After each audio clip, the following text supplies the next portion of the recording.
Hello, Cho. Let's see the question. Half-lives of two radioactive substances A and B are respectively 20 minutes and 40 minutes. Initially, the samples of A and B have equal number of nuclei. Initial दोनों number of nuclei कैसे है equal? After 80 minutes, the ratio of the remaining number of A and B nuclei is option A 1:16, option B 4:1, option C 1:4, option D 1:1. So let's see the key concept of this question. The key concept of this question is what is the half life is. तो half life क्या होता है बेटा? It is the time interval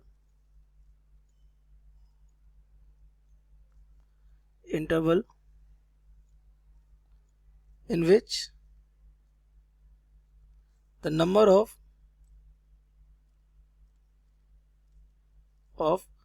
undecayed nuclei of a radioactive sample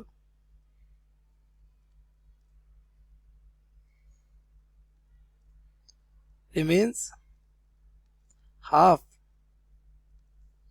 of its initial amount.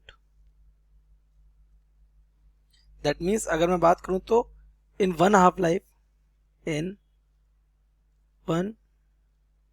life जो आपका number of nuclei होगा वो initial number of nuclei का कितना रह जाएगा? हाफ. सिंपली तो in small n half life, अगर एन हाफ लाइफ गुजर गई तो तुम्हारा ये एन रह जाएगा. N is equal to 1/2 n naught. Now आपको सैंपल के बारे दे रखे हैं कितने? दो. तो सबसे पहले देख लेते हैं फॉर ए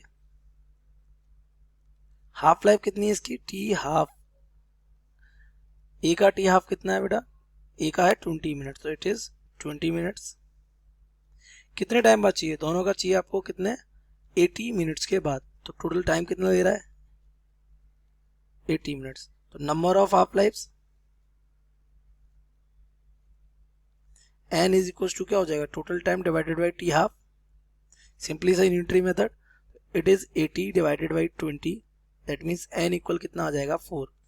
तो इसके नंबर ऑफ न्यूक्लियस अगर निकाले जाए तो ये n इक्वल हो जाएगा 1/2 ऑफ n नोट. तो n हमारा आ जाएगा, ये हो जाएगी पावर 4 यानी 16 of n note. n note by 60. Question number इसको क्या डाल देते हैं? फर्स्ट इसको हम n a लिख देते हैं. ठीक है, n a for a. Now come to for b. T half कितना है इसका? इसका टी हाफ कितना था?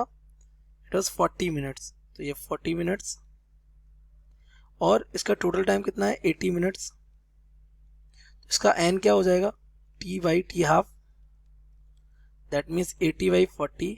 तो n हमारी आ जाएगी कितनी? 2 हाफ लाइफ्स आ जाएंगी इसकी.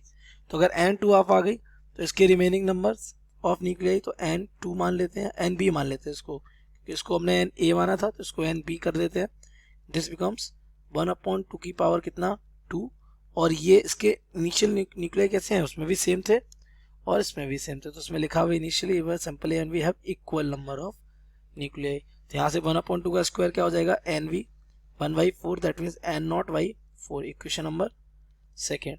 अब रेशियो किस किस का चाहिए आपको? A to b. तो आपको रेशियो चाहिए. नाउ रेशियो आपको चाहिए n a upon n b. तो एन ए आपने कैलकुलेट किया, कितना आया? N naught by 16. It is n naught by 16. और ये हमारा कितना आ रहा है? N b n naught by 4. तो एन नॉट से एन नॉट क्या हो जाएगा? कैंसिल. 4 कहाँ पहुंच जाएगा? ऊपर. तो n a upon n v is equal to 4/16. तो ये जब डिवाइड जाएगा इसका तो n a upon n b is equal to हो जाएगा आपका 1/4. That means 1:4. तो अगर अपने ऑप्शन को मैच करेंगे तो 1:4 option c is correct. So the correct option C. I hope you have understood it well. Best of luck.